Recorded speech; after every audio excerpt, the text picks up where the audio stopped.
Hello, I'm Richard Beach with Sonicstate.com/amp, Sonicstate's guitar channel. Today we are looking at a rather beautiful little thing. This is the Yamaha THR-10. If you know anything about the THRs, you'll also know there is a THR-5. But today we're focusing on the THR-10, which is kind of the big brother of the series. A very little big brother. And basically, THR is short for 3. So this is kind of like a new concept amp from Yamaha, where this is designed to be your third amp. And what that means is you might have a little, say like a Fender Tweed combo for the studio. You might have a big Marshall stack that you use live, and maybe your missus won't let you have either of those amps at home. So this is the perfect ornamental looking answer to that problem. So this is designed to basically sit at home, be a home use amplifier, plug in, it has a digital interface so you can plug it into your computer, and pretty much loud enough to annoy the neighbours, but also quiet enough so that you can't be heard. First things first, this is a modelling amp, it's not a tube amp like some people think. I think people see the orange glow here, which is just designed to make it look more authentic. And I think on their website it also says that the amp has authentic tube tone. Don't let that mislead you. It's not a tube amp, but that doesn't matter. So the actual sound from these two tiny speakers is amazing. It sounds like a huge amp. So on the actual amp itself, you have clean, crunch, lead, British high gain amp, like a big Marshall stack, or a modern American sounding high gain amp. And then you can also plug a bass, acoustic in there, and you can also just have the settings completely flat, so you're just going through the speakers. What you would expect really on any kind of, on an amplifier, you've got gain and master. So one thing to mention about the gain and the master is that they are designed to react like they would on a vintage tube amp. So instead of modelling the sounds of tube amps, what Yamaha have actually done is model the way that analog circuits work, which is quite clever. So it's very intuitive for guitarists who are used to playing through valve amps, which is really good. And you've got a 3-band EQ, all of which do exactly what you want them to, really. And then, yeah, you've got 4 effects: tremolo, phaser, flanger, and chorus, and you've got delay and reverb as well. They're sort of preset though, are they? Yeah, so I can say one thing: the spring reverb sounds really nice on this. And just a few other things: user memory, you can save your own presets. There's a tap time there for the delay. If you hold it down, you get a tuner. So there really is loads of stuff in this. And then on the back, you've basically just got your USB for plugging it into a computer, and you've got the power supply there, which is 15 volts. So firstly, here's a nice clean sound. We've got a bit of spring reverb on there and a tiny bit of chorus, and here's how it sounds.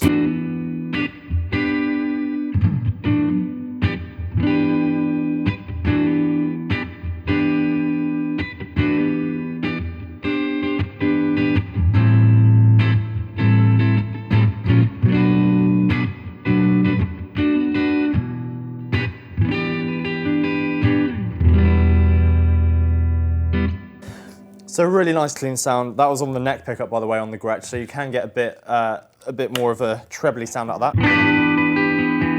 And then onto crunch. So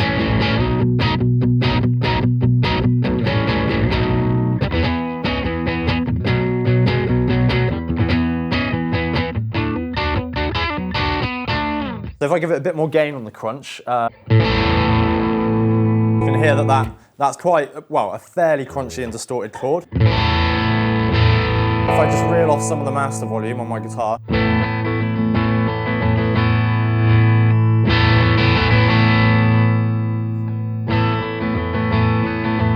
I don't lose too much volume. What I do is I get rid of some of the gain like you might want. And what it also does really well is just responds really, really impressively to dynamics. So if you're, I think it does have a noise gate on it somewhere in the chain, but. So you can hear that breakup. It sounds like the tubes are breaking up even though there's no tubes in it, but that's what it's designed to sound like. So quite impressed with the crunch setting. The lead setting is quite good if you're doing like B.B. King style twiddly lead blues stuff.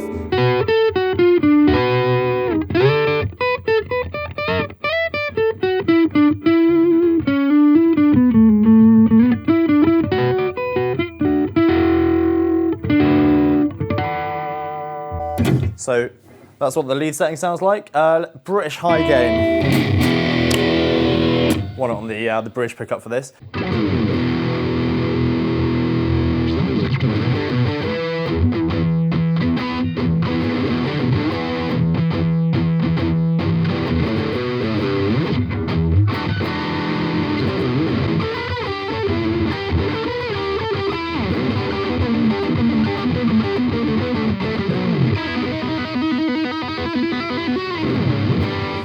So, loads of gain there, and I think sounds impressively close to like a classic Marshall stack.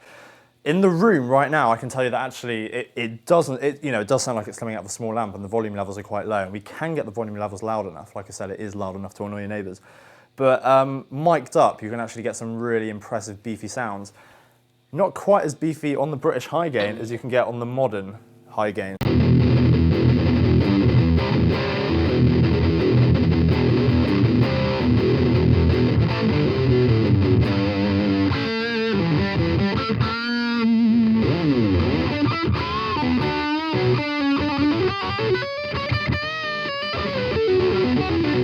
The only thing I'll say is because of the size of the speakers, which are really, really small, whilst it somehow sounds really impressive mic'd up and you get really nice kind of chuggy low end, when you're actually hearing it in the room, the low end breaks up a bit more than the kind of the high mids and the really kind of high trebly stuff. Right, so here's the tremolo sound on a crunch setting.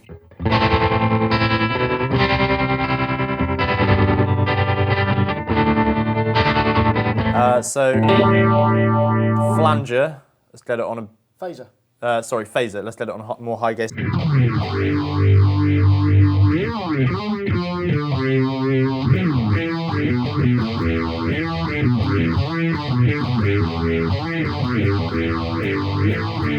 One thing to say really about these effects is that they're coming from quite high-end Yamaha Pro Audio stuff. So they are really good sounding effects. This is what the flanger sounds like on a stupidly high gain setting.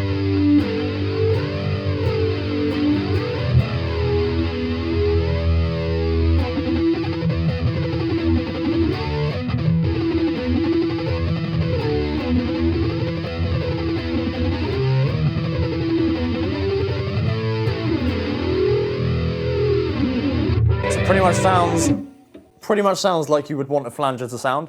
And then chorus, if you're sitting with your back to the amp like I was doing earlier, it makes it feel like the amp is actually on both sides of you, which is quite cool. So yeah, here's the chorus.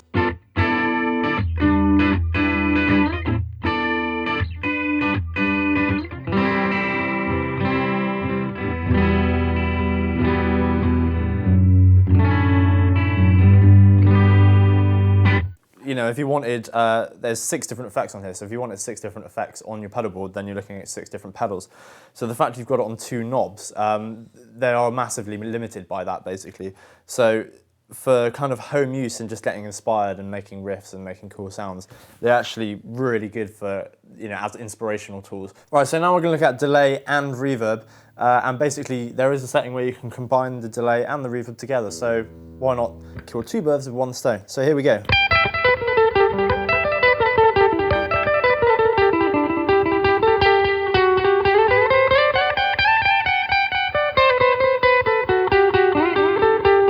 Let's go for a slower delay, so there we've got a slower delay.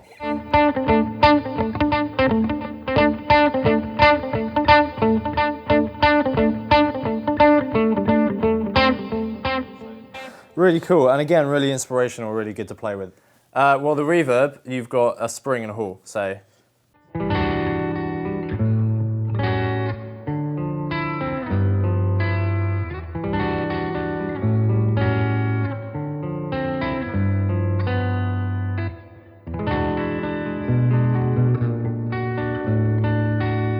Then the hall.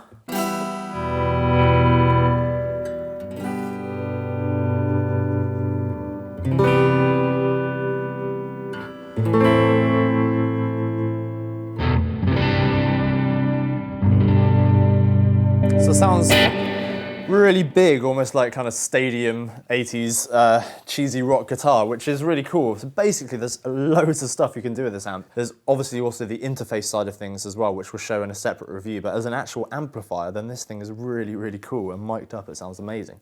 So another massive feature of the Yamaha THR-10 is that you can plug an auxiliary input in. So you can basically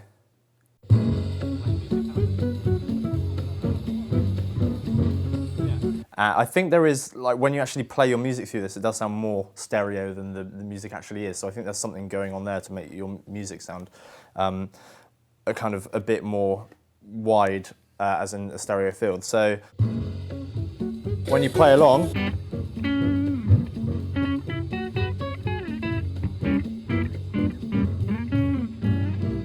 so if my guitar was, let's say I thought it was too quiet, then I can just turn the guitar up without turning the music up, or I can turn the music up. Really cool for plugging stuff in. You could do that with your, you know, whatever phone you've got, as long as it's got a small mini jack output. Then basically you can plug that into the amp. You could do it with a laptop, you could do it with your stereo, you could do it with whatever.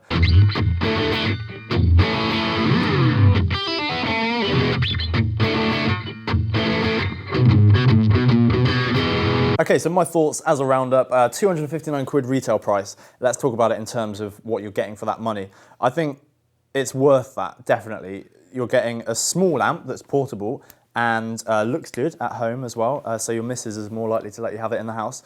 You're getting a range of sounds that you can have, and because of the modelling of analog circuitry rather than the sounds of an analog amp, you're also getting something which is, you know, a good little representation of what you might have out on the road if you're touring. So coming up with songs, recording material, you know, it will be more accurate to your valve amp than if you're using something, you know, something else digital. Yeah, like I said, the only real problem for me is that I would like to be able to put it into a cab and just kind of like, you know, gig with it, because it looks really cool. Like, no one's really going to take the mick out of you for having that at a gig, and it also sounds really good. But you know, I understand that for the price, that's not what Yamaha have designed it for, and that's completely fair enough. So, you know, if you are looking for a third amp and you've got like a combo, or even if you've just got a stack and you can't use it at home because it's too loud, then this is a really good alternative, and it's not going to blow a hole in your pocket. And if you're a kid and you're looking for, you know, say your first or second amp, and this is going to be an easy sell to your parents for them parting with their cash, or, you know, even if you're saving up your pocket money, it's a really good purchase because it's a good educational tool if you're trying to get into the world of valve amps as well. So yeah, good job from Yamaha. It looks the part, sounds the part, and it has the kind of the sound of an analog amp with the versatility of something digital, which is kind of the best of both worlds, really.